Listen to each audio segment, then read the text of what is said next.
Hello student, myself DN Pathak, Senior Chemistry Faculty, Motion Education Private Limited Kota. मैं और मेरी team आपका ये 26 अगस्त सेकेंड शिफ्ट का जेई मेंस 2021 का पेपर डिस्कस करेंगे। The number of non ionisable hydrogen atom present in the final product obtained from the hydrolysis of PCl5। PCl5 का जब हाइड्रोलाइसिस कराएंगे तो H3PO4 फॉस्फोरिक एसिड या ऑर्थोफॉस्फोरिक एसिड मिलेगा। उसमें जो तीनों हाइड्रोजन होंगे वो ऑक्सीजन से बॉन्डेड होंगे यानी 3OH ग्रुप होंगे और तीनों हाइड्रोजन आयनाइजेबल होंगे। तो नॉन आयनाइजेबल हाइड्रोजन पूछा है तो वो कितने होंगे? 0। ये देखो PCl5 का हाइड्रोलाइसिस कराएंगे, फाइनल प्रोडक्ट क्या मिलेगा? H3PO4। फाइनल प्रोडक्ट क्या मिलेगा? इसमें H3PO4 मिलेगा। और इसमें स्ट्रक्चर बनाओगे तो ये 3 OH ग्रुप हैं, तीनों हाइड्रोजन आयनाइजेबल हैं। ये आयनाइड होकर के क्या देगा? PO4 3- देगा।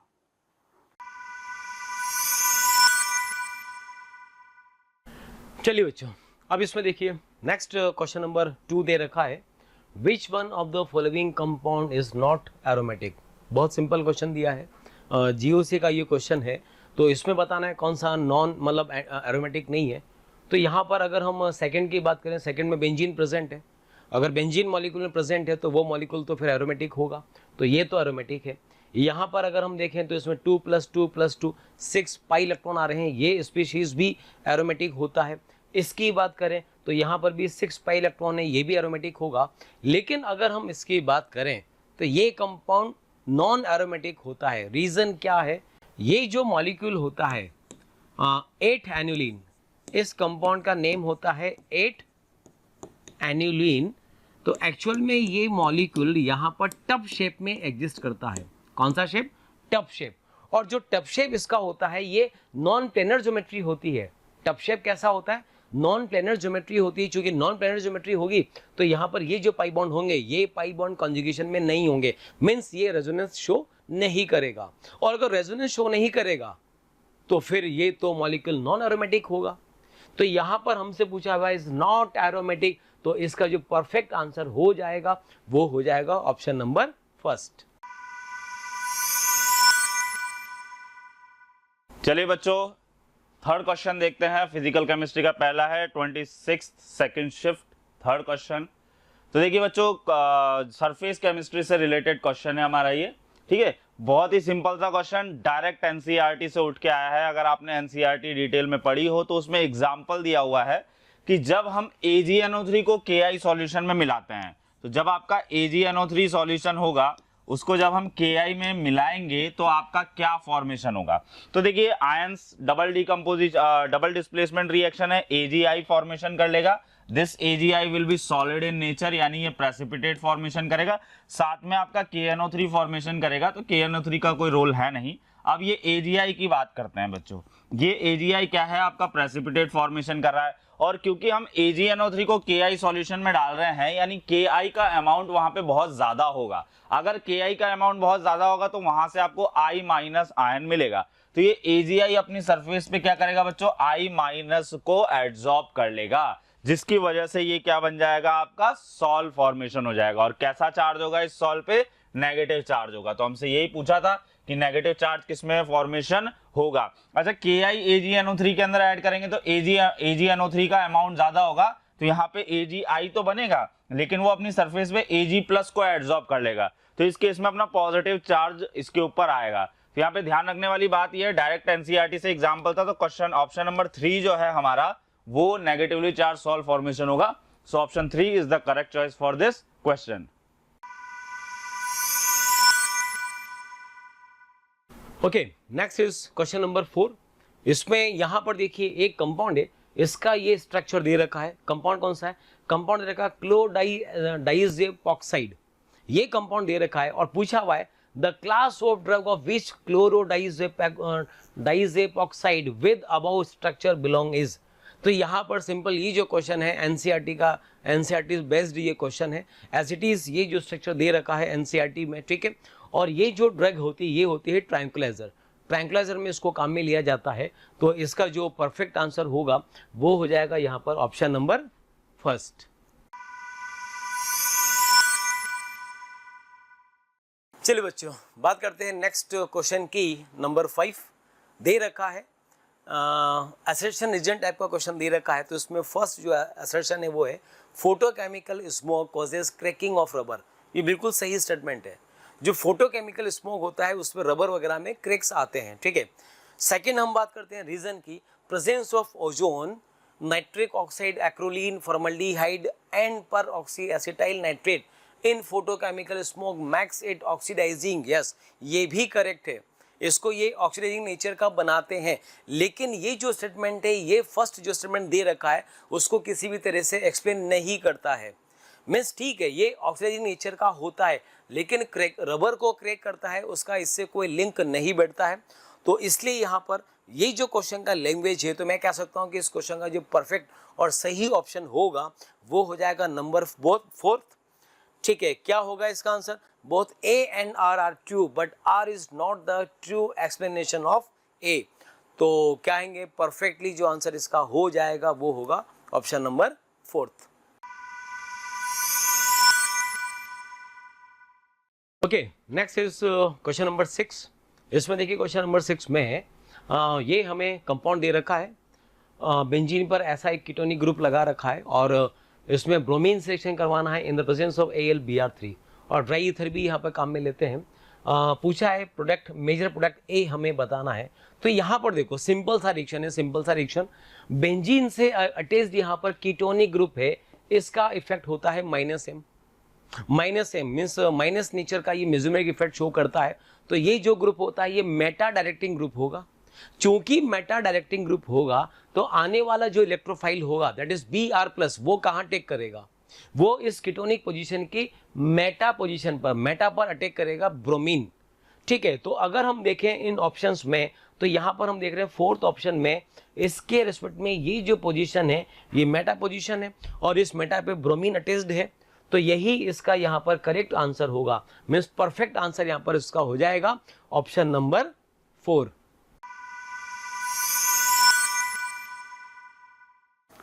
चाल्कोजन ग्रुप एलिमेंट आर, चाल्कोजन का मीनिंग होता है ओर फॉर्मिंग एलिमेंट।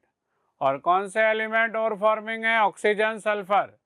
इसलिए ग्रुप 16 के सारे एलिमेंट को अपन चाल्कोजन फैमिली कहते हैं। तो इसमें ग्रुप 16 के एलिमेंट कौन से हैं? Selenium, tellurium, polonium. Oxygen, sulphur नहीं है इसमें। ये चाल्कोजन कहलाते हैं, oxygen, sulphur, selenium, tellurium, polonium, group 16 के एलिमेंट। ओके बच्चों, अब नेक्स्ट क्वेश्चन देखिए, क्वेश्चन नंबर 8। यहाँ पर हमें दे रखा है match list 1 with list 2। List 1 में यहाँ पर हमें कुछ केमिकल रिएक्शंस गिवन है, जिसमें यहाँ पर देखिए एक एस्टर है, एस्टर से बना रखा है अल्कोहल, ठीक है। बी में क्या कर रखा है? बी में ये एसिड है, एसिड से बना रखा है इसमें एल्डिहाइड। इस केस में यहाँ पर सी में दे रखा है साइनाइड, साइनाइड से बना रखा है एल्डिहाइड। और डी में दे रखा है यहाँ पर हमें इस केस में ये जो कंपाउंड दे रखा है CH3C∧N। एक्चुअल में ये जो कंपाउंड यहाँ पर होगा, हाँ यहाँ पर ये C∧N है, जैसे C∧N साइनाइड है। साइनाइड से हमें बनाना है इस केस में एसीटोन, कीटोन बनाना है। और लिस्ट 2 में ये कुछ रिएजेंट वगैरह दे रखे हैं, कंपेयर करना है कि कौन सा रिएजेंट किस कंपाउंड को उसके प्रोडक्ट में कन्वर्ट करेगा। तो इस केस में देखिए यहाँ पर अगर हम बात करें तो फर्स्ट यहाँ पर दे रखा है इस केस में एस्टर। अगर हम एस्टर का हाइड्रोलिसिस करते हैं, हाइड्रोलिसिस करेंगे तो क्या बनेगा? यहाँ से ये वाला बॉन्ड ब्रेक होता है, ये सबको पता होगा। तो यहाँ पर 1 मॉलिक्यूल ऑफ बनेगा carboxylic acid and another molecule will be ethyl alcohol. तो जो हमें दे रखा था यहाँ पर इथाइल अल्कोहल, ये दे रखा है, ये ठीक से देखो प्रोडक्ट में हमें यहाँ से मिल रहा है। किससे मिल रहा है? हाइड्रोलिसिस करने पर मिल रहा है, ठीक है। तो इसका जो आंसर होगा वो हो जाएगा यहाँ पर इस केस में इसका हम हाइड्रोलिसिस करेंगे तो ये हो जाएगा ए वाले का ये वाला केस, ठीक है। H2SO4 एंड यहाँ पर मीन्स डाइल्यूट H2SO4 की हम बात कर रहे हैं, ठीक है। उसके बाद नेक्स्ट देखो यहाँ पर फिर हमें दे रखा है यहाँ पर एस्टर। एस्टर के रिएक्शन अगर हम डाइबल एच से करते हैं तो हमें ये पता है कि डाइबल एच क्या करेगा, एस्टर को एल्डिहाइड में रिड्यूस कर देता है, तो ये एल्डिहाइड यहाँ पर हमें मिलेगा। तो एस्टर का अगर हम सीक्वेंस यहाँ पर देखें तो एस्टर का सीक्वेंस आ रहा है यहाँ पर, ये रहा एस्टर का ये वाला, बी वाला मिल रहा है थर्ड से, ठीक है। तो ए का तो हुआ सेकंड और बी का हुआ थर्ड, ठीक है, मैच कर रहा है ये। उसके बाद नेक्स्ट देखिए, नेक्स्ट दे रखा CH3CN। CH3CN का रिएक्शन करते हैं SnCl2 प्लस HCl से, दिस इज स्टीफेंस रिएक्शन। और पहले हमें मिलता है इमीन, और इमीन का जब हाइड्रोलिसिस करते हैं तो बनता है इसमें एसिड एल्डिहाइड। तो साइनेट का एल्डिहाइड किससे, SnCl2 प्लस HCl से। तो यहाँ पर देखो इस केस में ये रहा साइनेट, ये हमें यहाँ से मिल रहा है इस फोर्थ वाले से SnCl2 प्लस HCl से। तो C वाला भी मैच कर रहा है फोर्थ से, ठीक है। और एक इसमें हम और बात करें लास्ट में, साइनेट से बनाना है कीटोन, किससे बनता है ये, ग्रिग्नार्ड से। जब साइनेट रिएक्शन ग्रिग्नार्ड से करते हैं तो इसका 1 इक्विवेलेंट पार्टिसिपेट करता है और बनता है कीटोन। तो लास्ट ऑप्शन जो यहाँ पर आ रहा है वो है साइनेट से यहाँ पर, इस केस में साइनेट से एसीटोन। तो इसका ऑप्शन यहाँ पर मिलेगा डी वाले का नंबर 1। तो ओवरऑल अगर हम देखें तो इसका जो ऑप्शन नंबर 2 होगा यही मैच कर रहा है, ए का सेकंड, बी का थर्ड, सी वाले का फोर्थ और डी का हो जाएगा फर्स्ट। तो परफेक्ट आंसर इसका हो जाएगा ऑप्शन नंबर 2, ठीक है, ठीक है, ये रहा। तो परफेक्ट आंसर इसका ऑप्शन नंबर 2। एक सेकेंड इसको, ओके। तो फाइनली परफेक्ट आंसर इसका हो जाएगा ऑप्शन नंबर 2।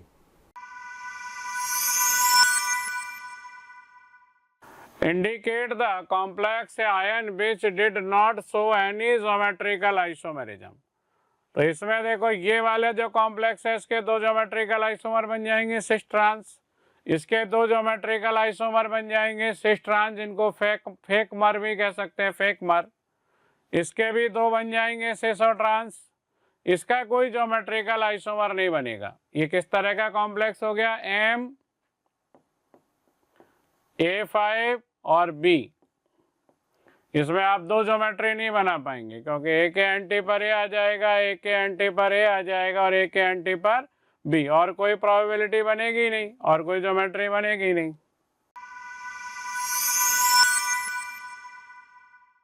अब बात करते हैं नेक्स्ट क्वेश्चन की। क्वेश्चन नंबर 10 यहाँ पर दे रखा है given below are 2 statement, one is labelled at assertion A and the other is labelled as reason R.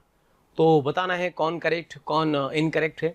तो असर्शन ए हमें दे रखा है sucrose is a disaccharide and non reducing sugar. तो यहाँ पर देखिए क्लियर कट है कि जो सुक्रोज होता है वो डाइसैकेराइड होता है। तुम्हें पता है अगर हम सुक्रोज का हाइड्रोलिसिस करते हैं तो हमें क्या मिलता है, alpha D glucose and beta D fructose. तो डाइसैकेराइड तो हुआ। तो जो असर्शन ए है वो तो करेक्ट है। अब रीजन पर आ जाए। रीजन में दे रखा है sucrose involves glycoside linkage between C1 of beta glucose. Incorrect, beta glucose नहीं होता है, अल्फा ग्लूकोज होता है। एंड फिर लिखा हुआ है C2 ऑफ अल्फा फ्रक्टोज, ये भी गलत है, फ्रक्टोज का बीटा होता है। तो यहाँ पर जो रीजन है वो इनकरेक्ट है। इसमें ग्लूकोज बीटा दे रखा है जबकि ये अल्फा होता है, और जो फ्रक्टोज में अल्फा दे रखा है वो बीटा होता है। तो अब इस केस में अगर हम देखें तो जो यहाँ पर असर्शन है वो तो करेक्ट है और जो रीजन है वो इनकरेक्ट है। तो अगर हम इसमें ऑप्शन से मैच करें तो इसका जो ऑप्शन नंबर 4 होगा वो इसका परफेक्ट आंसर होगा।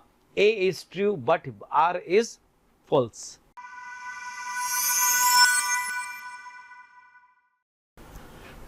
चलिए बच्चों, अब इसमें नेक्स्ट क्वेश्चन दे रखा है, क्वेश्चन नंबर 11।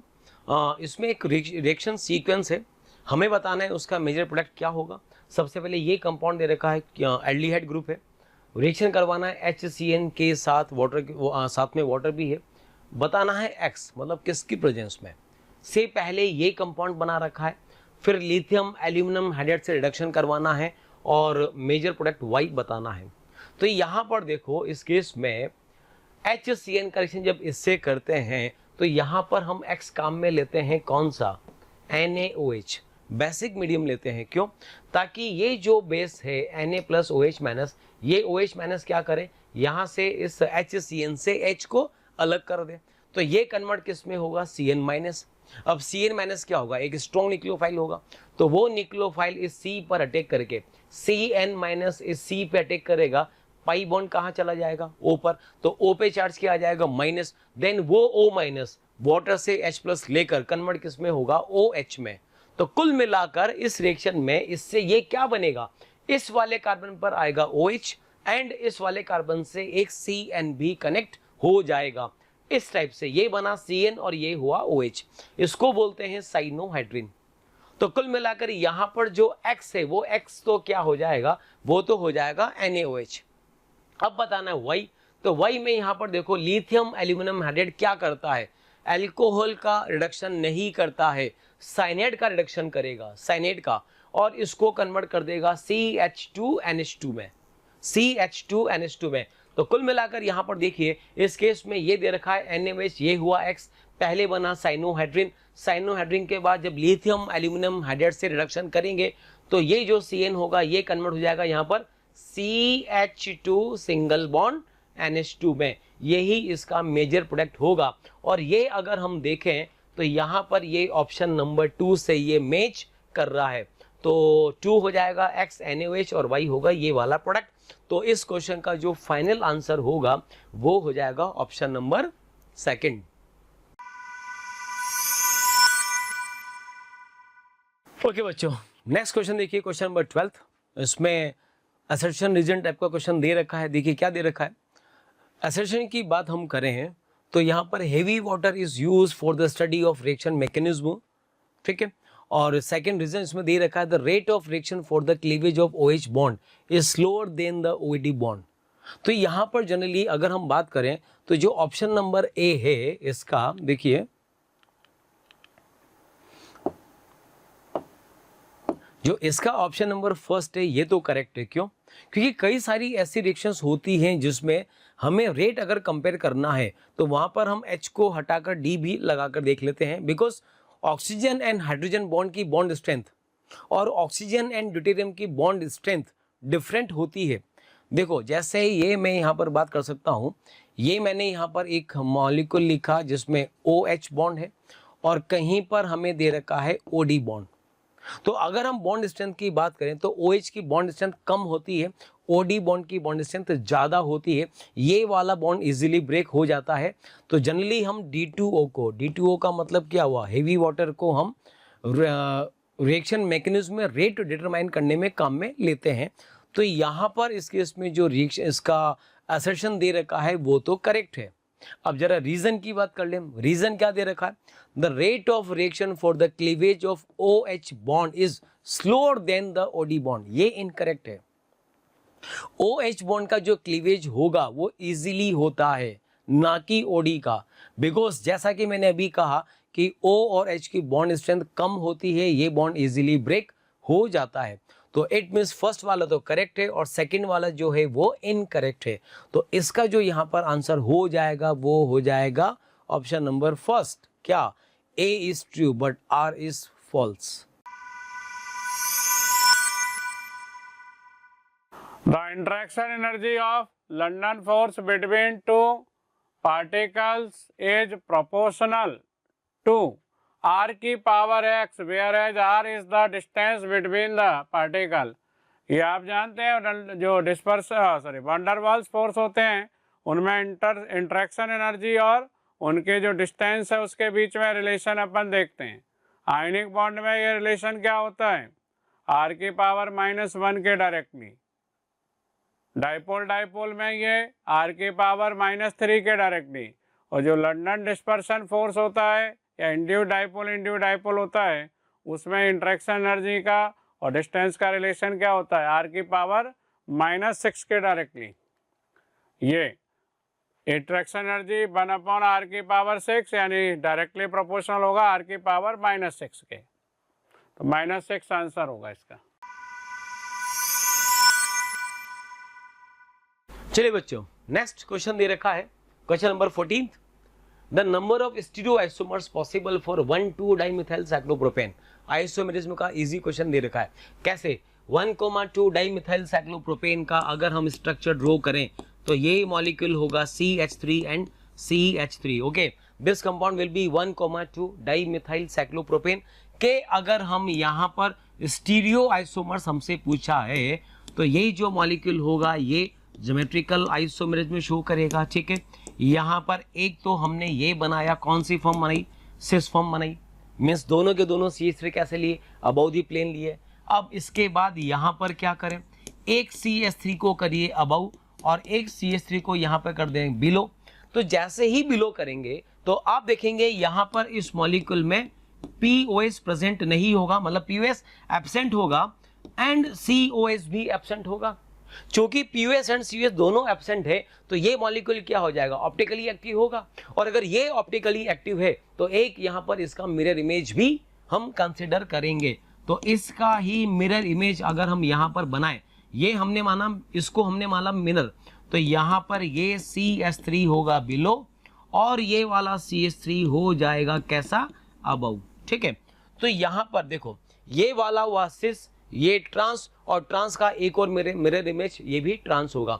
तो टोटल आइसोमर हो जाएंगे 1, 2 एंड 3, और 3 इसमें आ रहा है कि उसमें नंबर 4 में आ रहा है।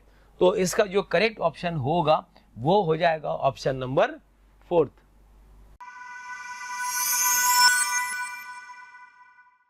ये मेटलर्जी का क्वेश्चन है। Sphalerite is a sulphide ore of zinc and copper, glance is a sulphide ore of copper. ठीक है, स्पेलेराइट होता है जिंक का, और इसके दो स्ट्रक्चर आप पढ़ते हो ना सॉलिड स्टेट में, स्पेलेराइट स्ट्रक्चर भी पढ़ते हो, बोटजाइट स्ट्रक्चर भी पढ़ते हो। जिंक का सल्फाइड होता है स्पेलेराइट, और कॉपर का जो सल्फाइड हो रहा है वो कॉपर ग्लांस होता है।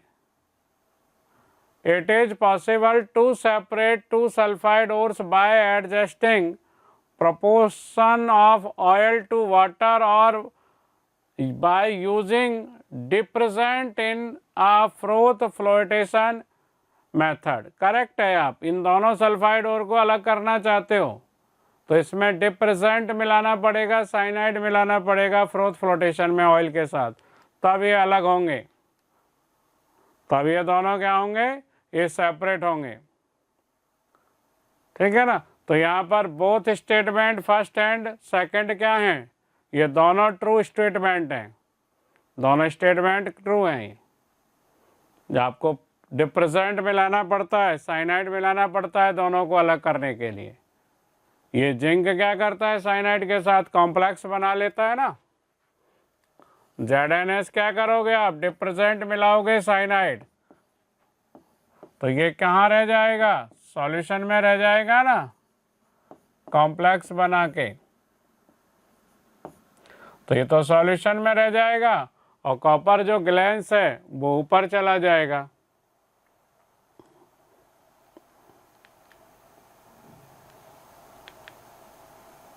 Cu2S जैसे इसमें ऐड है तो ये Cu2S तो कॉम्प्लेक्स बनाएगा नहीं, क्योंकि कॉम्प्लेक्स फॉर्मेशन टेंडेंसी जिंक की ज़्यादा है, ये फ्रोथ के साथ चला जाएगा, दोनों सेपरेट हो जाएंगे।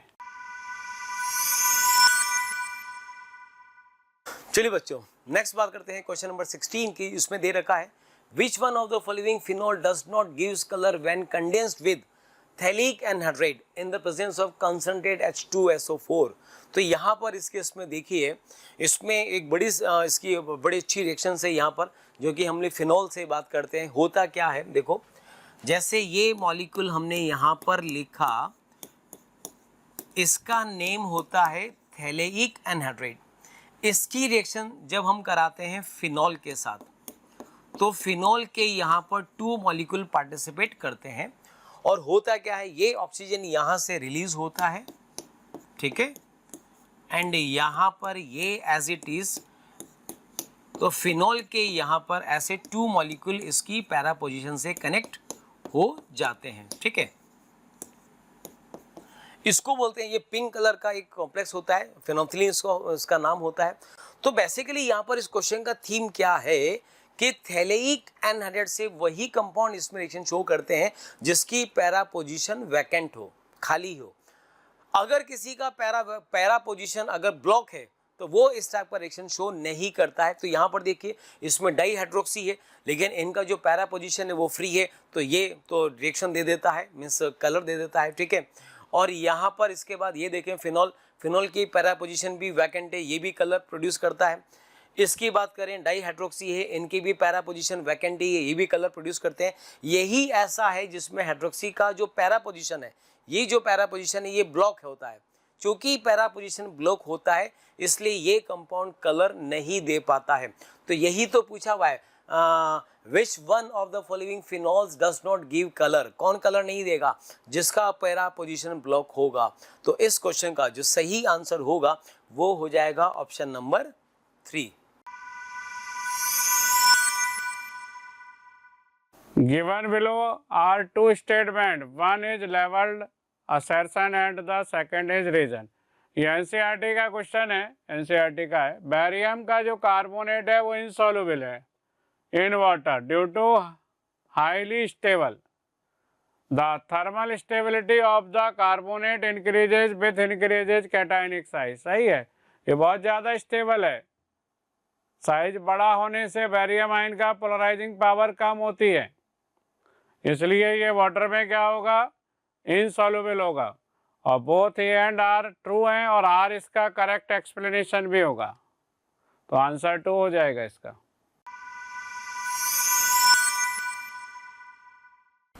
चलिए बच्चों नेक्स्ट क्वेश्चन की बात करते हैं।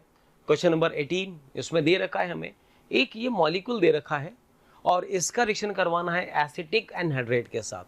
हमें बताना है मेजर प्रोडक्ट क्या होगा, ठीक है। तो यहाँ पर इस केस में देखो ठीक से हमें समझना चाहिए, यहाँ पर ये जो C डबल बॉन्ड O है, बेसिकली ये C डबल बॉन्ड यहाँ नहीं है, ये C डबल बॉन्ड यहाँ पर है। तो हमें इसमें दे रखा है ये एक अमाइड स्ट्रक्चर दे रखा है, अमाइड है, और एक यहाँ पर ये अमाइन है। तो ठीक से अगर हम देखें तो अमाइड में इस N का जो लोन पेयर होगा, ये लोन पेयर यहाँ पर इस पाई बॉन्ड के कॉन्जुगेशन में होगा, जबकि यहाँ पर इस N का लोन पेयर कॉन्जुगेशन में नहीं होगा। मीन्स ये लोन पेयर होगा डीलोकलाइज्ड और ये लोन पेयर होगा लोकलाइज्ड। अब यहाँ पर ये मॉलिक्यूल हमें दे रखा है O, C double bond O CH3, C double bond O CH3। तो कहने का मतलब चूंकि इसका लोन पेयर रेजोनेंस में इन्वॉल्व है तो ये तो वीक न्यूक्लियोफाइल होगा, जबकि इसका लोन पेयर यहाँ पर लोकलाइज्ड है। N का लोन पेयर यहाँ पर लोकलाइज्ड है, तो ये वाला N क्या होगा, स्ट्रॉन्ग न्यूक्लियोफाइल होगा। तो ये जो स्ट्रॉन्ग न्यूक्लियोफाइल होगा यही इस पर अटैक करेगा, इस पर अटैक करेगा। किस टाइप से, N का अटैक होगा C पर, पाई बॉन्ड ऊपर शिफ्ट होगा। चलो ठीक है, इसको हम डिफरेंट कलर इंक से यहाँ पर हम इसको ले सकते हैं। देखिए कैसे, देखिए क्या होगा, ये N का जो लोन पेयर है ये इस कार्बन पर अटैक करेगा, पाई बॉन्ड ऊपर शिफ्ट होगा, देन फिर से रिटर्न होगा और ये ऑक्सीजन यहाँ से अपने इलेक्ट्रॉन लेकर अलग हो जाएगा। तो कुल मिलाकर इस N से कनेक्ट कौन होगा, COCH3। और जब N अटैक करेगा तो N पे चार्ज पॉजिटिव भी तो आएगा, तो ये बाद में NH+ रिलीज करके एसिटिक एसिड यहाँ से रिलीज कर देगा। तो कुल मिलाकर इस केस में अब जो प्रोडक्ट बनेगा वो हो जाएगा NH C double bond O CH3, और यहाँ पर जो अमाइड है वो तो जैसा है वैसा ही रहेगा अनरिएक्टिव, एंड साथ में बनेगा CH3COOH। तो अगर हम इसमें ऑप्शंस की बात करें तो इसमें जो करेक्ट ऑप्शन आ रहा है वो आ रहा है ऑप्शन नंबर 2। ठीक से देखिए, CONH2 जैसा है वैसा ही है, बस यहाँ पर ये कन्वर्ट किस में हो जाएगा, NHCOCH3 में, अमाइड ग्रुप में ये कन्वर्ट हो जाएगा। तो करेक्ट ऑप्शन हो जाएगा इसका ऑप्शन नंबर 2, और ये इसका सॉल्यूशन भी लिखा हुआ है। ये मॉलिक्यूल दे रखा है, N का लोन पेयर कैसा है, लोकलाइज्ड है, इस पर अटैक करेगा तो यहाँ पर अमाइड ग्रुप बनेगा और ये एज इट इज रहेगा। तो परफेक्ट आंसर सॉल्यूशन नंबर 2 इसका सही आंसर होगा। Arrange the following cobalt complex in the order of increasing crystal field stabilization energy। तो पहले मेटल स्टेबलाइजेशन एनर्जी CFSE क्या होती है, मेटल आयन के चार्ज के डायरेक्टली प्रोपोर्शनल और लिगेंड की फील्ड स्ट्रेंथ के डायरेक्टली। तो चार्ज अगर देखें तो यहाँ कोबाल्ट पर +2 चार्ज है और यहाँ कोबाल्ट पर +3 चार्ज है, यहाँ पर कोबाल्ट पर +3 और यहाँ भी +3। तो +3 वाले जो कॉम्प्लेक्स हैं उनकी CFSE वैल्यू +2 से ज़्यादा होगी। अब फिर लिगेंड की फील्ड स्ट्रेंथ देखेंगे तो यहाँ पर EN NH3F ये सबसे वीक लिगेंड है, यहाँ पर F- क्या है यहाँ पर, ये वीक लिगेंड है। इसके बाद सबसे स्ट्रॉन्ग लिगेंड कौन है, EN है, तो इसकी CFSE वैल्यू सबसे ज़्यादा होगी D की, फिर D के बाद C के बाद A और फिर B। तो इसका ऑर्डर क्या होगा, DC और AB, ये ऑर्डर होगा। तो CFSE चार्ज ऑफ या oxidation of central metal ion और लिगेंड की स्ट्रेंथ के डायरेक्टली प्रोपोर्शनल होती है, तो चार्ज भी देखना पड़ेगा।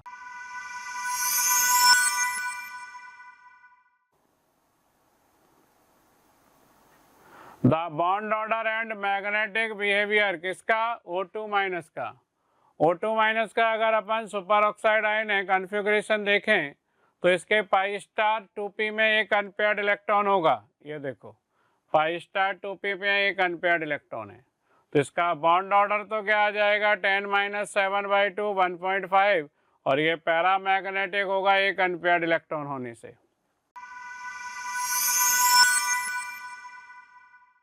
चलिए बच्चों सेक्शन बी स्टार्ट करते हैं। सेक्शन बी में फर्स्ट क्वेश्चन है हमारा इलेक्ट्रोकेमिस्ट्री से रिलेटेड क्वेश्चन है, नॉन्स्ट इक्वेशन पे बेस्ड है।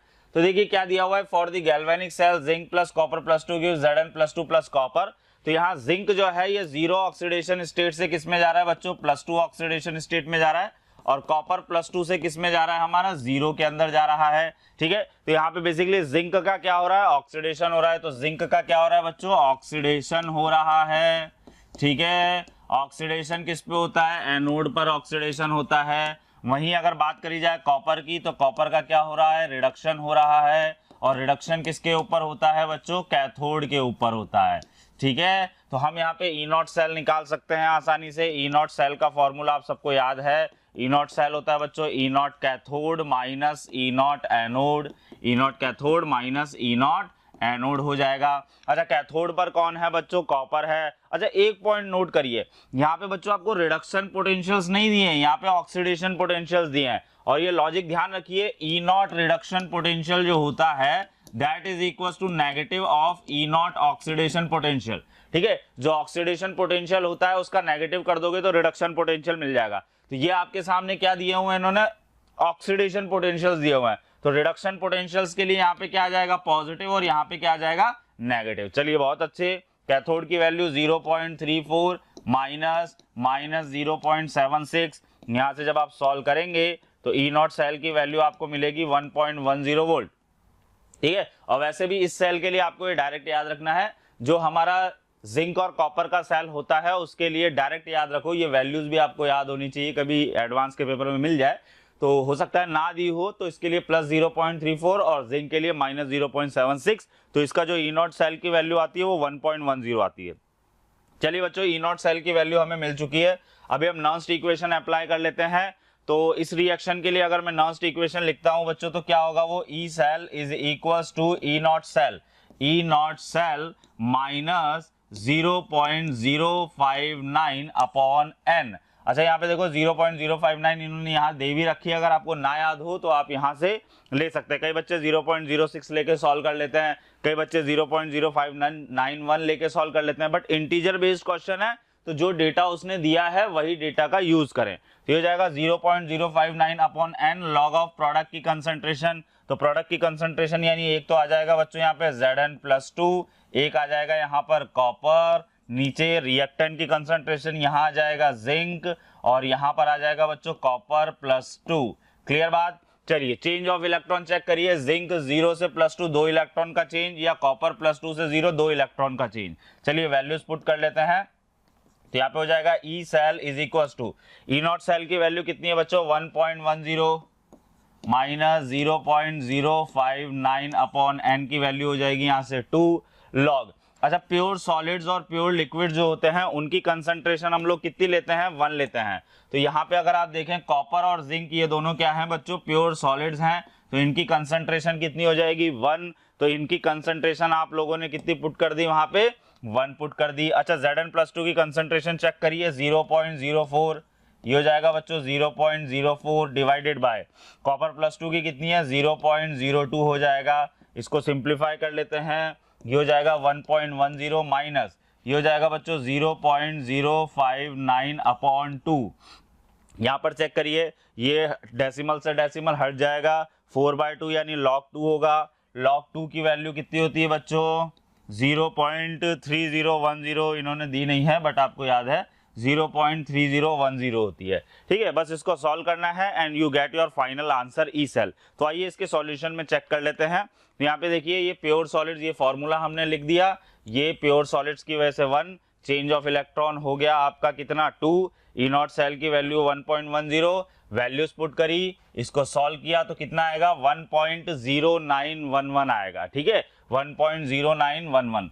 अब अपने को यहाँ पे देखो क्या दिया हुआ है बच्चों, इंटू 10⁻⁻2 भी दिया हुआ है। तो यहाँ पे 1.0991, इसको लिख दिया 109, 2 डेसिमल शिफ्ट किए तो 10⁻⁻2 आ जाएगा। अब नियरेस्ट इंटीजर में आंसर पूछा था, तो 109.11 का नियरेस्ट इंटीजर कितना हो जाएगा बच्चों, 109 वोल्ट हो जाएगा। सो correct answer for this question is 109।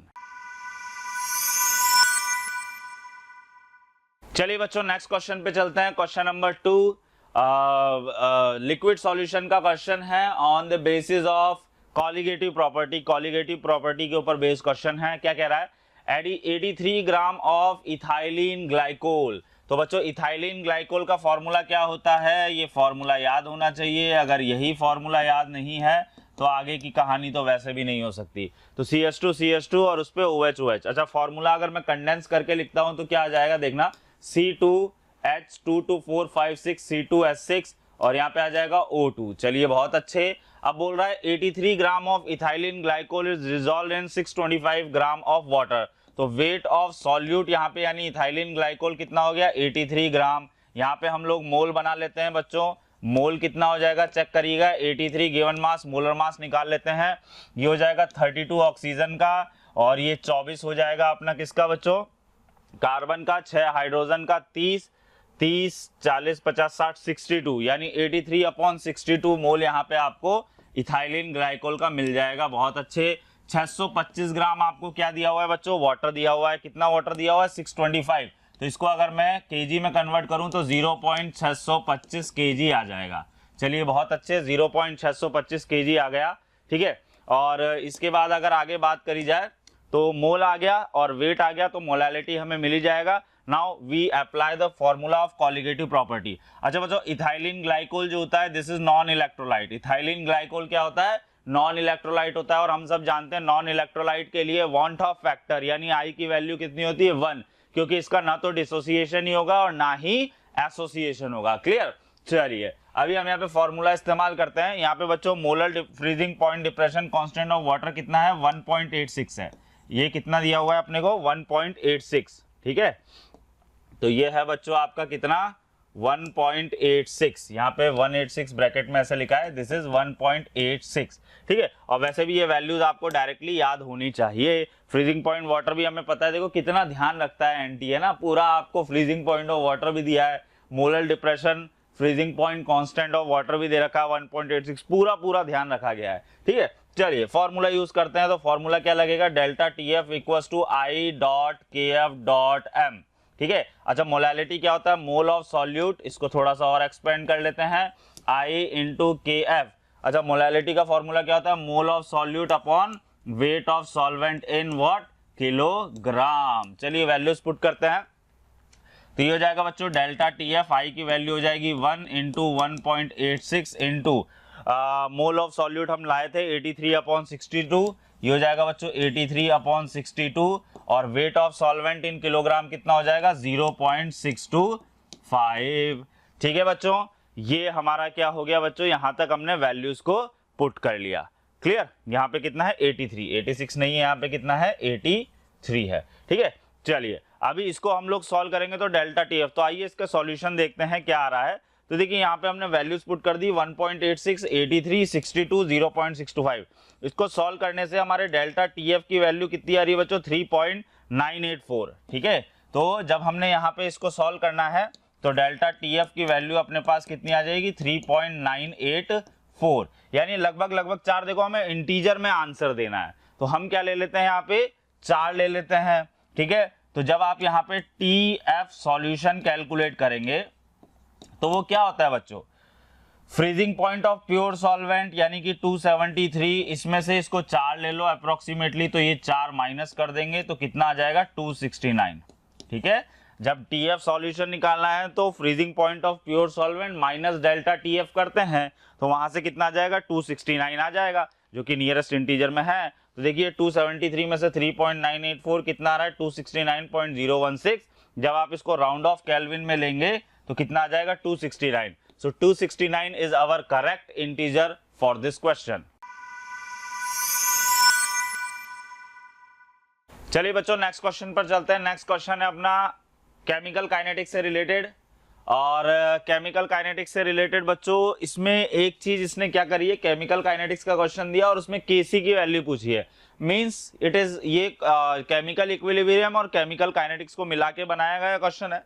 हालांकि बहुत सिंपल सा क्वेश्चन है। देखिए हम सभी जानते हैं कि जब इक्विलिब्रियम आता है उस टाइम पर क्या कंडीशन होती है बच्चों, rate of forward reaction is equal to what, rate of backward reaction.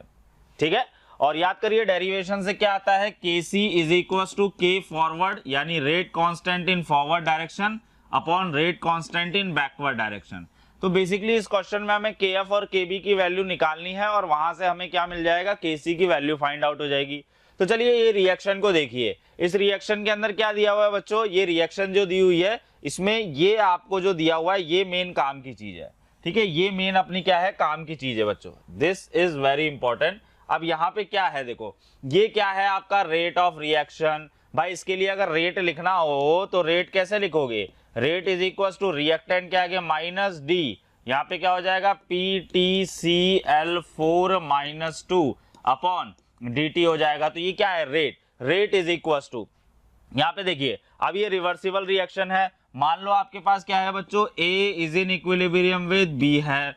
अगर मुझे इसके लिए रेट लिखना है, मान लो इक्विलिब्रियम नहीं है अभी, रिवर्सिबल रिएक्शन है, तो रेट इज इक्वल टू क्या हो जाएगा, K forward of rate, K forward into concentration of reactant minus K backward of concentration of product हो जाएगा, है ना, तभी तो नेट रेट आएगी। तो R नेट कितना हो जाएगा, फॉरवर्ड वाली रेट माइनस बैकवर्ड वाली रेट, ऐसे निकालते हैं ना अपन, है ना। रिवर्सिबल रिएक्शन के लिए क्या होता है, R net, R forward minus R backward. तो आर फॉरवर्ड कैसे लिखा हमने, KF इंटू ए, और आर बैकवर्ड कैसे लिखा, KB इंटू बी। तो ये हो जाएगा हमारा। अब यहाँ पे देखो इन्होंने यही किया है, PTCl4 माइनस 2 क्या हो गया, कंसंट्रेशन ऑफ रिएक्टेंट, तो ये क्या हो जाएगा आपका K फॉरवर्ड हो जाएगा।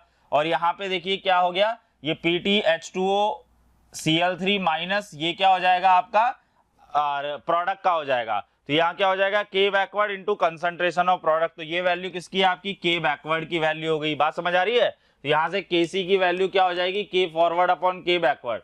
तो K फॉरवर्ड कितना हो जाएगा, 4.8 इंटू 10 की पावर माइनस 5, और K बैकवर्ड की वैल्यू कितनी हो जाएगी, 24 इंटू 10 की पावर माइनस का 3। इसको हम लोग सॉल्व कर लेते हैं। तो ये हो जाएगा Kc इज इक्वल टू, ठीक है बच्चों, ये कितना है 4.8 और ये कितना है 2.4। आई थिंक यहाँ पे 2.4 होगा बच्चों, ये जो वैल्यू है ये 2.4 है, 24 नहीं है, ये कितना है 2.4। तो ये कितना हो गया 2.4, ध्यान रखिए इसके अंदर यहाँ पे गलत प्रिंट हो गया है, ये कितना होगा 2.4, ठीक है, दिस इज 2.4। तो यहाँ पे हो जाएगा Kc इज इक्वल टू, एक मिनट बच्चों, यहाँ पे क्या हो जाएगा Kc इज इक्वल टू, ठीक है, यहाँ पे कितना है 2.4 है, यहाँ हो जाएगा Kc इक्वल टू 4.8 इंटू 10 की पावर माइनस 5 अपॉन 2.4 इंटू 10 की पावर माइनस 3।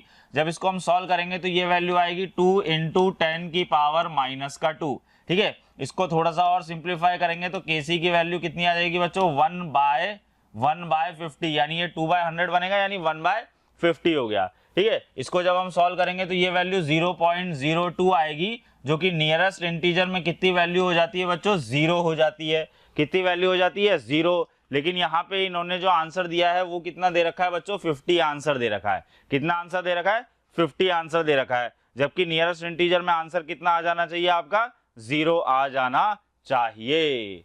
ठीक है, तो करेक्ट आंसर इसके लिए कितना होगा बच्चों, 0 होगा, 50 नहीं होगा।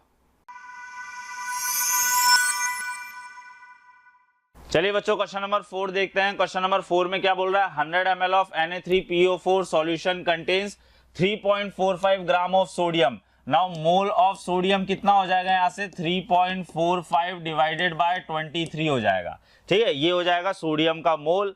अच्छा, वॉल्यूम कितना दिया हुआ है अपने को, 100 ml दिया हुआ है, कंटेन्स इतना sodium, the molarity of this solution is. तो बच्चों अगर सोडियम के मोल्स इतने हैं तो Na3PO4 के मोल्स कितने होंगे, तो देखो 3 सोडियम मिलके 1 बना रहा है, यानी जो भी सोडियम का मोल होगा उसको कर दीजिए आप डिवाइडेड बाय 3, तो वो क्या मिलेगा, Na3PO4 के मोल्स मिल जाएंगे, क्योंकि 3 सोडियम एटम्स मिलके, 3 सोडियम आयंस मिलके एक Na3PO4 बना रहे हैं ना। तो यहाँ पे क्या हो जाएगा, moles of Na3PO4 is equal two moles of Na/3। तो यहाँ से मोल्स ऑफ Na3PO4 आपको मिल ही जाएगा। इसकी वैल्यू कितनी हो जाएगी बच्चों, 3.45 डिवाइडेड बाय 3 इंटू 23, ये आ गए आपके moles. And volume of solution is what, it is 0.1 litre. 100 ml है बच्चों, तो इसको लीटर में कन्वर्ट कर लेंगे। Now you have to find out the value of molarity. Molarity का फॉर्मूला लगाइए, वैल्यू पुट करिए और मजे करिए। मोल्स ऑफ सॉल्यूट कितना है, 3.45 अपॉन 3 इंटू 23, और ये हो जाएगा बच्चों 0.1। इसको सॉल्व कर लेंगे हम। इसको सॉल्व करने के बाद हमें वैल्यू कितनी मिलेगी बच्चों, 0.5 मिल जाएगी, और यहाँ पे इंटू 10 की पावर -2 है, तो इसको लिख देंगे हम लोग 50 इंटू 10 की पावर -2। तो नियरेस्ट इंटीजर जो होगा हमारा वो क्या मिल जाएगा, हमें 50 मिल जाएगा। बच्चों नेक्स्ट क्वेश्चन की बात करते हैं। अगला क्वेश्चन, इसके अंदर देखो, ये क्वेश्चन वैसे तो स्टाइकियोमेट्री 1 का है, बट इसमें उसने ऑर्गेनिक केमिस्ट्री को इंट्रोड्यूस कर दिया है। क्या बोल रहा है, अ क्लोरो कंपाउंड ए, हमारे पास क्या है बच्चों, एक क्लोरो कंपाउंड कोई ए है, forms aldehyde on ozonolysis followed by the hydrolysis. तो क्या बोल रहा है, हाइड्रोलाइसिस के बाद में ये क्या जब हम ozonolysis followed by the hydrolysis, यानी हाइड्रोलाइसिस कराते हैं फिर ओजोनोलाइसिस कराते हैं, फिर क्या फॉर्मेशन होता है उसका, एल्डिहाइड फॉर्मेशन होता है। अब आपको यहाँ पे पता होना चाहिए जो क्लोरो कंपाउंड है ये एल्कीन चेन के साथ में क्लोरो कंपाउंड फॉर्मेशन करना चाहिए। ठीक है, तो एल्कीन चेन का जब हम हाइड्रोलाइसिस करेंगे तो ये डबल बॉन्ड डिसोसिएट करेगा, और ओजोनोलाइसिस में डबल बॉन्ड डिसोसिएट हो जाएगा, हाइड्रोलाइसिस में यहाँ पे क्या हो जाएगा, रिएक्शन परफॉर्म हो जाएगी। वो ऑर्गेनिक केमिस्ट्री के अंदर कंप्लीट आपको स्टडी कराई जाती है। तो अ क्लोरो कंपाउंड है, forms aldehyde on ozonolysis followed by the hydrolysis, यानी पहले इसका हाइड्रोलाइसिस कराया फिर ओजोनोलाइसिस कराया, तो क्या फॉर्मेशन हो गया, एल्डिहाइड बन गया। अब बोल रहा है व्हेन वेपोराइज कंप्लीटली, यानी जब इस कंपाउंड ए का हम कंप्लीट वेपोराइजेशन करते हैं तो इसका 1.53 ग्राम जो है वो 448 ml देता है एसटीपी कंडीशन पर। बहुत अच्छे। तो बोल रहा है the number of carbon atoms in a molecule of compound A is, तो बेसिकली हमें पहले क्या निकालना है, मोलर मास निकालना पड़ेगा। मोलर मास निकालने के लिए क्या तरीका है अपने पास बच्चों, जरा देखना।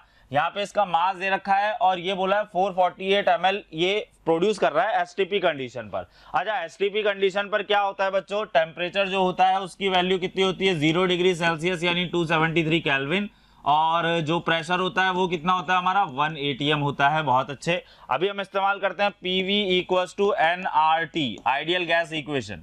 ठीक है, आइडियल गैस मानते हुए इसको हम लोग सॉल्व कर लेते हैं। तो यहाँ पे क्या हो जाएगा, PV = W/mRT हो जाएगा। यहाँ से अगर मैं m की निकालूं तो ये क्या हो जाएगा, WRT/PV हो जाएगा। आइए वैल्यूज पुट करते हैं। सो m = W की वैल्यू कितनी है आप लोगों के सामने, 1.53 है, R की वैल्यू 0.0821 है, और टेम्परेचर कितना है बच्चों, 273 केल्विन एसटीपी कंडीशन दे रखी है, और नीचे की तरफ क्या आएगा, P × V। अच्छा, प्रेशर कितना हो गया, 1 atm हो गया, और वॉल्यूम कितना है, 440 ml है। इसको लीटर में कन्वर्ट करना ना भूलें, तो ये हो जाएगा 0.448 लीटर। ठीक है, ये हमने डेटा पुट कर दिया। इन सबको सॉल्व करने के बाद अपने को क्या मिलेगा, मोलर मास। तो आइए देखते हैं इसकी वैल्यू। जब मैं इन सब वैल्यूज को सॉल्व करूंगा तो हमें मोलर मास यहाँ पे कितना मिल जाएगा, 76.54। अब आगे की स्टोरी सुनिए। ये तो हो गया 76.54। अब बच्चों इसमें एक क्लोरीन प्रेजेंट है। ठीक है, तो 76.54 में से मैं 35.54 को कर देता हूं सब्ट्रैक्ट। क्यों? क्योंकि एक क्लोरीन है उसके अंदर। तो देखिए सॉल्व करेंगे तो कितना आएगा, 0 0 ये हो जाएगा 1, 7 में से 3 गया 4, 41 आ जाएगा। अब आपको यहाँ पे थोड़ा सा दिमाग लगाना है कि यार 41 जो है वो कैसे आएगा। तो भाई मैं इसके अंदर थोड़ा सा अप्रोक्सीमेशंस पे चलता हूं। मैं मान लेता हूं कि इसके अंदर 3 कार्बन होंगे और एक क्लोरीन होगा। क्लोरीन का तो चलो 35.5 अलग कर दिया, बाकी पार्ट का आंसर 41 आना चाहिए और एल्कीन होना चाहिए। तो यहाँ पे मैंने 2 हाइड्रोजन लगा दिए, यहाँ पे 1 हाइड्रोजन लगा दिया और यहाँ पे 2 हाइड्रोजन लगा देता हूं। तो क्या हो जाएगा, 12 3 जा 36 हो जाएगा। 2 3 4 5 और 5 ये हो गए। तो सॉल्व होके कितना आ जाएगा, 41। यानी नंबर ऑफ कार्बन एटम्स इसमें कितने हो जाएंगे बच्चों, 3। और हमसे क्वेश्चन में यही पूछा था, the number of carbon atoms in a molecule of compound A is. तो करेक्ट आंसर इसके लिए कितना हो जाएगा बच्चों, 3 हो जाएगा। बाकी ये इसका जो मैंने एक्सप्लेनेशन दिया उसका सॉल्यूशन यहाँ पे आपको दिया हुआ है, आप इसका स्नैपशॉट भी ले सकते हैं।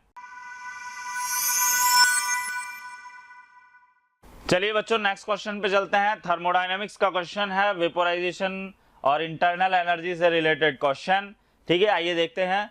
For water delta H vaporisation की वैल्यू आपको दे रखी है 41 kilo joule per mole at 373 kelvin and 1 bar pressure.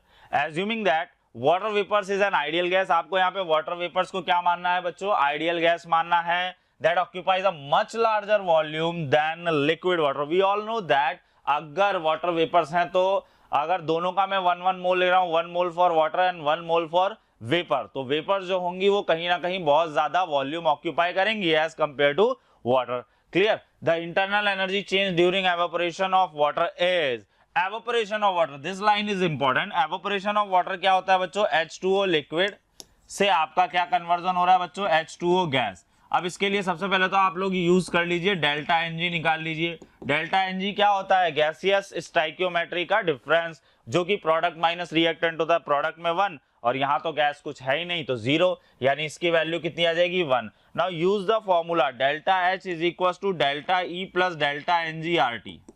ठीक है, delta n g R T. Clear? तो बहुत ही सिंपल सा फॉर्मूला है, इंटरनल एनर्जी और एंथैल्पी को रिलेट करने वाला formula. Delta H equal to delta E plus delta n g R T. तो डेल्टा एनजीआरटी को इधर लेके आ जाते हैं। Delta E is equal to delta H की वैल्यू कितनी है बच्चों, 41। यहाँ ध्यान रखिएगा किलोजूल पर मोल में है, तो आर की वैल्यू भी आप जब पुट करेंगे यहाँ तो किलोजूल वाली ही पुट करेंगे। ठीक है, तो ये इधर लेके आ गया तो माइनस डेल्टा एनजी की वैल्यू कितनी हो गई बच्चों, 1। आर की वैल्यू किलोजूल वाली याद करिए 8.314 इंटू 10 की पावर -3 हो जाएगी।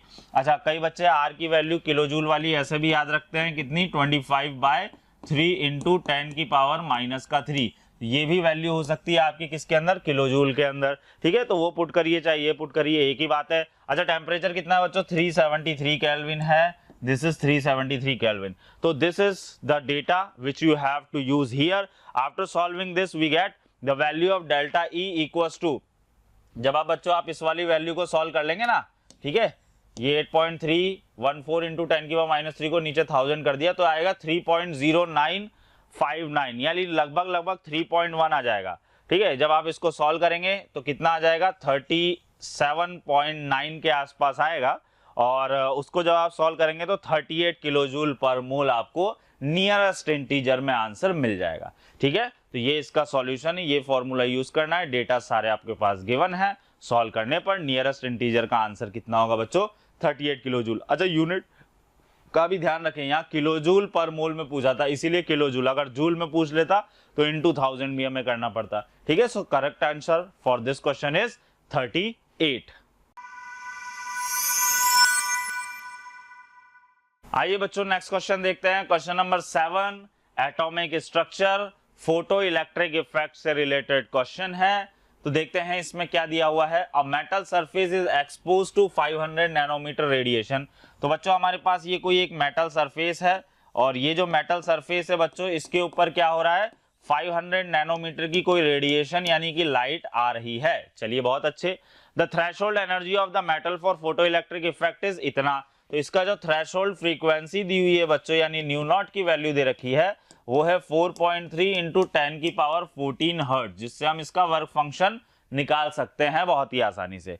आगे कह रहा था velocity of the ejected electron, यानी जो इलेक्ट्रॉन हमारा इजेक्ट होगा इसकी वेलोसिटी हमको फाइंड आउट करनी है ना। और यहाँ इंटू 10⁵ मीटर पर सेकेंड दिया हुआ है, और साथ ही साथ में इन्होंने प्लैंक्स कांस्टेंट की वैल्यू भी दे रखी है, और मास ऑफ इलेक्ट्रॉन दे रखा है 9.0 इंटू 10⁻⁻31 kg। चलिए देखते हैं। तो यहाँ पे बच्चों हम फोटो इलेक्ट्रिक इफेक्ट में एनर्जी कंजर्वेशन का फॉर्मूला यूज करते हैं, E is equal to E0 plus kinetic energy of electron. यहाँ पर बच्चों E क्या होता है, इंसिडेंट लाइट की एनर्जी, E0 क्या होता है, work function of the metal surface, and kinetic energy of the electron. Clear. चलिए अच्छा, E के लिए क्या दिया हुआ है बच्चों, ये लाइट आपकी इंसिडेंट हो रही है तो इससे मैं एनर्जी निकालूंगा, तो यहाँ 500 नैनोमीटर दिया हुआ है। अच्छा, 1 नैनोमीटर में होता है बच्चों 10⁻⁻9 मीटर, ठीक है। तो यहाँ 500 नैनोमीटर है तो 5 इंटू 10⁻⁷ मीटर हो जाएगा, ठीक है। ये कितना हो जाएगा, 500 नैनोमीटर कितना हो जाएगा, 5 इंटू 10⁻⁻7 मीटर हो जाएगा, ठीक है। तो यहाँ मैं फॉर्मूला यूज कर लेता हूँ SC/λ। क्लियर। अच्छा, वर्क फंक्शन के लिए आपको कितना दिया हुआ है बेटा, इसकी फ्रीक्वेंसी दे रखी है, थ्रेशोल्ड फ्रीक्वेंसी दे रखी है, तो यहाँ मैं फॉर्मूला यूज कर लेता हूँ hν0, ठीक है। hν0 हम जानते हैं ना, C equal to nu lambda होता है, ये तो पता ही है आप लोगों को। तो एनर्जी का फॉर्मूला क्या होता है हमारे पास, E इक्वल टू hν भी होता है, और यहाँ पे hc/λ भी हो सकता है। तो यहाँ तो मैं hc/λ यूज कर रहा हूँ, यहाँ hν0 यूज कर रहा हूँ, और यहाँ काइनेटिक एनर्जी इसको अभी ऐसे का ऐसे ही छोड़ देता हूं, बाद में इसकी वैल्यूज पुट कर लूंगा। अच्छा, काइनेटिक एनर्जी कितनी हो जाएगी, यहां से चेक करना, H टेकिंग कॉमन, ये हो जाएगा C/λ माइनस ν0 हो जाएगा। वैल्यूज पुट करते हैं, H की वैल्यू 6.63, ठीक है, इंटू 10 की पावर। अच्छा, काइनेटिक एनर्जी को भी यहाँ पे अपन ले लेते हैं, ठीक है। काइनेटिक एनर्जी जो है बच्चों, इसको भी अपन क्या कर लेते हैं, यहीं पे वैल्यूज को पुट कर लेते हैं, ठीक है। तो काइनेटिक एनर्जी का फॉर्मूला देखना, ठीक है। काइनेटिक एनर्जी का फॉर्मूला क्या होता है, हाफ ऑफ mv², तो ये हो जाएगा हाफ ऑफ mv², ठीक है। समझ में आ रहा है, इसको इधर लाया, कॉमन ले लिया, और काइनेटिक एनर्जी का फॉर्मूला मैंने यहाँ पे पुट कर दिया। अच्छा, यहाँ पे v² बराबर कितना हो जाएगा, चेक करना, 2h/m c/λ माइनस ν0, ठीक है। ये वैल्यूज आपके सामने आ गई। अभी हमें क्या करना है, ये फॉर्मूला आ गया, अभी हमें वैल्यूज पुट करनी है। तो यहाँ से v² बराबर कितना हो जाएगा, चेक करिएगा, आगे पुट कर लेते हैं। v² बराबर 2h/m c/λ माइनस ν0, ठीक है। तो v² is equal to 2h/m, ठीक है, 2h/m c/λ minus ν0, c/λ minus ν0। अभी वैल्यूज पुट कर लेते हैं, v² is equal to 2, h की वैल्यू कितनी दी थी, 6.3 इंटू 10⁻⁻34। मास यहाँ पे किस में पुट करेंगे, SI यूनिट में, यानी किलोग्राम में, यानी कि 9.0 इंटू 10⁻⁻31 दिया हुआ है। C कितना होता है, 3 इंटू 10⁸ मीटर पर सेकेंड। लैम्डा कितना था बच्चों, लैम्डा की वैल्यू थी अपनी 5 इंटू 10⁻⁷ मीटर, ये हो जाएगा 5 इंटू 10⁻⁷ मीटर। ν0 की वैल्यू कितनी थी बच्चों अपने पास, 4.3 इंटू 10⁻14, 4.3 इंटू 10⁻14। अब इसको आपको सॉल्व करना है, इसको सॉल्व करने के बाद v² मिलेगा, उसका आपको क्या लेना रहेगा, अंडर रूट लेना रहेगा, ठीक है बच्चों। तो देखो, ये रही सारी इंफॉर्मेशन यहाँ पे पुट हो गई। पुट करने के बाद न्यू की वैल्यू कितनी आ जाएगी, 5 इंटू 10⁵ मीटर। अब किसी को लग रहा होगा कि सर हम इसको कैसे सॉल्व करें, तो भाई इसको सॉल्व करने का तरीका तो सिंपल सा है, ठीक है। ये हो जाएगा v², इसकी वैल्यू सॉल्व कर लीजिए और इसको सिंप्लीफाई कर लीजिए भाई, 3/5 यानी ये 0.6 इंटू 10⁻, कितना हो जाएगा 15, यानी 6 इंटू 10⁻14। तो ये हो जाएगा बच्चों 2 इंटू 6.3/9 इंटू 10⁻³ आएगा इधर, ठीक है। और इधर कितना आ रहा था, 6 इंटू 10⁻14 माइनस 4.3, 6 इंटू 10⁻14, ठीक है। ये कितना हो जाएगा बच्चों, 6 इंटू 10⁻14, 6 इंटू 10⁻14 हो जाएगा, माइनस 4.3 इंटू 10⁻14 हो जाएगा। आई थिंक काफी सॉल्व कर दिया है मैंने इसको, अब आप सॉल्व कर सकते हैं। जब आप इसको सॉल्व करेंगे तो ये वैल्यू लगभग आएगी 25 इंटू 10⁻⁻10। जब आप इसका अंडर रूट लेंगे तो ये आ जाएगा 5 इंटू 10⁻⁵ मीटर पर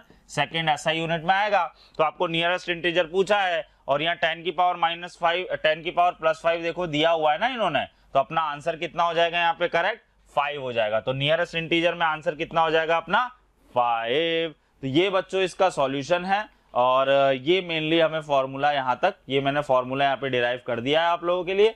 इसमें वैल्यूज पुट करेंगे, सॉल्व करेंगे और आपको आंसर मिल जाएगा। थोड़ा सा कैलकुलेटिव था, बाकी फॉर्मूला इसका डायरेक्ट यूज करना था।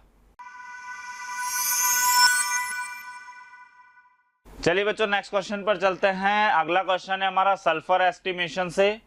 इन the sulphur estimation 0.471 gram of an organic compound gives 1.44 gram of barium sulphate. तो बच्चों हमारे पास एक ऑर्गेनिक कंपाउंड है जिसका मास हमें दिया हुआ है और ये क्या दे रहा है, 1.44 ग्राम बेरियम सल्फेट दे रहा है। तो आपको परसेंटेज ऑफ सल्फर निकालना है इस ऑर्गेनिक कंपाउंड के अंदर, समझ रहे बात को। तो अपने पास क्या है बच्चों, एक ऑर्गेनिक कंपाउंड है जिसको हीट करने पर इतना कुछ बेरियम सल्फेट अपने को मिल रहा है। तो मतलब इस ऑर्गेनिक कंपाउंड में जो सल्फर होगा वो पूरा का पूरा इस बेरियम सल्फेट में आ गया है। तो आपको सल्फर का परसेंटेज निकालना है। तो आइए सॉल्व करते हैं। तो देखिए जरा, अपने को ये लास्ट में जरूरत पड़ेगी इस ऑर्गेनिक कंपाउंड की। जो मास ऑफ बेरियम सल्फेट है वो चेक करिए कितना दे रखा है। तो वेट ऑफ BaSO4, तो वेट ऑफ BaSO4 कितना दिया है बच्चों, 1.44 ग्राम अपने को दिया हुआ है। ठीक है, वेट ऑफ BaSO4 कितना दिया हुआ है, 1.44 ग्राम दिया हुआ है। तो मोल ऑफ BaSO4 बना लेते हैं। तो मोल ऑफ BaSO4 ये आप डायरेक्ट भी कर सकते हैं ना, मोल बना के भी कर सकते हैं, डायरेक्टली मोल बना के ही कर लेते हैं। ये हो जाएगा 1.44 अपॉन मोलर मास निकाल लेते हैं। भाई बेरियम का कितना हो गया, 137, बेरियम का कितना हो गया बच्चों, 137, सल्फर का कितना हो जाएगा 32 और 4 ऑक्सीजन है तो उनका कितना हो जाएगा 64। ठीक है, 4 2 6 12, 6 2 12 13 3, ठीक है, और 6 4 10 और 3 13, 233 आ जाएगा। कितना आ जाएगा बच्चों, 233। ये सॉल्व होके कितना आएगा, 233, यानी ये आ जाएगा मोल ऑफ BaSO4। अच्छा, मोल ऑफ सल्फर कितना हो जाएगा, 1.44 अपॉन 233। जितना मोल बेटा BaSO4 का होगा उतना ही सल्फर का, क्योंकि BaSO4 के एक मॉलिक्यूल में आपको नजर आ रहा है एक ही सल्फर है। तो जो भी मोल BaSO4 का होगा वही मोल किसका हो जाएगा, सल्फर का। मोल ऑफ सल्फर कितना हो गया, 1.44 अपॉन 233। अच्छा, वेट ऑफ सल्फर कितना हो जाएगा, मोल इनटू मोलर मास, है ना। कितना कर देंगे, मोल इनटू एटॉमिक मास, सल्फर का निकाल रहे हैं तो ये हो जाएगा 32, यानी इतना ग्राम बेसिकली हमारे पास क्या होगा बच्चों, सल्फर होगा। ठीक है, इतना ग्राम सल्फर है BaSO4 में, यानी कि वही सल्फर तो इस ऑर्गेनिक कंपाउंड से आया है, यानी इस ऑर्गेनिक कंपाउंड में जो सल्फर का अमाउंट है वो इतना है। Now the percentage of sulphur is what, it is 0.4 कितना है, 1.44 अपॉन 233 इंटू 32। ये तो सल्फर का वेट हो गया और ऑर्गेनिक कंपाउंड का वेट से डिवाइड कर लेते हैं 0.471 इंटू क्या कर लेते हैं 100%। ठीक है, तो ये जो ऑर्गेनिक कंपाउंड था इसको हीट करने से ही तो आपको BaSO4 मिल रहा था ना बच्चों। तो मैंने क्या किया, इस BaSO4 के मोल बना लिए 1.44 से, वहां से सल्फर के मोल आ गए, वहां से सल्फर का वेट आ गया। जो सल्फर का वेट होगा वही इसके अंदर भी सल्फर का वेट होगा। तो सल्फर का वेट मैंने ऊपर पुट कर दिया ग्राम में, कंपाउंड का वेट मैंने नीचे पुट कर दिया, इंटू 100% पुट कर दिया। इसको जब आप सॉल्व करेंगे तो आपको वैल्यू कितनी मिलेगी, 41.98%। कितनी मिलेगी बच्चों, 41.98%, जिसको जब आप राउंड ऑफ करेंगे तो उसको सॉल्व करने पे कितनी वैल्यू मिल जाएगी आपको, 42। तो नियरेस्ट इंटीजर में हमारा आंसर कितना हो जाएगा बच्चों, 42 हो जाएगा। ठीक है, तो यहां से देखिए मोल of sulphur, mole of BaSO4 है ना, इसको सॉल्व किया उन्होंने और लास्ट में अपने को कितना मिल जाएगा 42। तो ये भी एक मेथड है और ये भी एक मेथड है। मेन कंसेप्ट इसका ये है, weight of BaSO4, mole of BaSO4, mole of sulphur, weight of sulphur. Now percentage of sulphur is weight of sulphur upon weight of organic compound into 100%। So correct integer for this question is 42। चलिए बच्चों next question देखते हैं। Question number 9 equilibrium से related question है। The equilibrium constant Kc at 298 kelvin for reaction. तो reaction क्या है बच्चों, यहाँ पे इक्विलिब्रियम का साइन है। ठीक है, A plus B is in equilibrium with C plus D is 100, यानी Kc की वैल्यू कितनी दे रखी है आपको, 100 दे रखी है। Starting with an equimolar solution with concentrations of A, B, C and D all equals to 1 m। इसका क्या मतलब है, इसका मतलब ये है बच्चों कि ये आपका इक्विलिब्रियम है। ठीक है, ये आपका क्या है बच्चों, इक्विलिब्रियम है और इस इक्विलिब्रियम के लिए ये हो जाएगा C प्लस डी, ये क्या हो जाएगा बच्चों आपका C plus D, A plus B is in equilibrium with C plus D हो जाएगा। ठीक है, अब सबकी स्टार्टिंग कितने m से हो रही है, 1 m से, यानी स्टार्टिंग में जो टाइम t इक्वल्स टू 0 इसका 1 1 1 1, चारों के लिए कितना हो जाएगा बच्चों 1 1 1 1 हो जाएगा। ठीक है, तो चारों के लिए जो वैल्यूज है आपकी वो कितनी हो जाएगी बच्चों 1 1, इसके लिए भी 1 और इसके लिए भी क्या हो जाएगा 1, चारों के लिए कितनी हो जाएगी कंसंट्रेशन स्टार्टिंग की 1 1 1 m हो जाएगी। अब बच्चों यहां से आपकी रिएक्शन फॉरवर्ड जाएगी कि बैकवर्ड जाएगी, पहले ये भी चेक करना पड़ेगा। तो इसके लिए मैं पहले कैलकुलेट कर लेता हूं Q। तो Q की वैल्यू कैसे निकालते हैं बच्चों, फॉर्मूला वही होता है प्रोडक्ट अपॉन रिएक्टेंट। तो Q क्या हो जाएगा, concentration of product upon concentration of reactant, यानी A इंटू बी। तो यहां से जब हम सॉल्व करेंगे बच्चों तो इसकी वैल्यू कितनी आएगी, इसकी वैल्यू आएगी 1, यानी कि यहाँ पे क्या है बच्चों जो आपका QC है, जो QC है वो लेस देन है KC। KC की वैल्यू तो कितनी दे रखी है बच्चों 100 दे रखी है, सो QC is less than KC। अगर QC लेस देन KC है तो इक्विलिब्रियम में पहुंचने के लिए QC को बढ़ना होगा, और अगर QC को बढ़ना होगा तो मतलब प्रोडक्ट की कंसंट्रेशन बढ़ानी होगी और रिएक्टेंट की घटानी होगी। ऐसा कब हो सकता है, जब हमारी डायरेक्शन क्या हो जाए, फॉरवर्ड डायरेक्शन हो जाए। ठीक है, अगर बच्चों यहाँ QC ग्रेटर देन KC आता तो हमारी डायरेक्शन हो जाती है बैकवर्ड। बात समझ आ रही है, तो उसमें फिर हमें इधर से इधर रिएक्शन चलानी पड़ती है बैकवर्ड में, यानी इधर 1 माइनस एक्स और इधर 1 प्लस एक्स आता।